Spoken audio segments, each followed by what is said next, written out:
accidents have increased, but sometimes I'm not sure who is to blame, whether it is the driver or whether it is our roads. Invariably, I think it is the driver to be blamed. Unfortunately, lives are getting lost.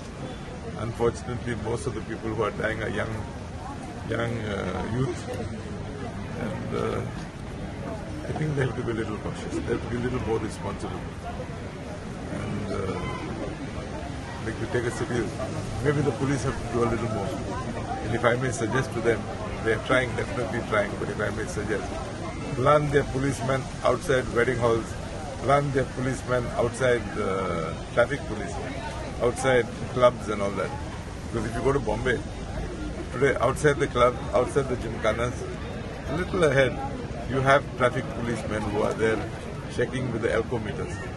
And I have got friends who today ensure that if they're going for a party, either somebody is totally off alcohol and the others drink, or they don't drink,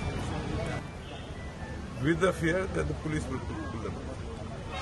At least driver तरी पिन्नासा नसपास आहे. No, I'm talking only of the driver. Subscribe Prudent social media channel and press bell icon for latest notifications.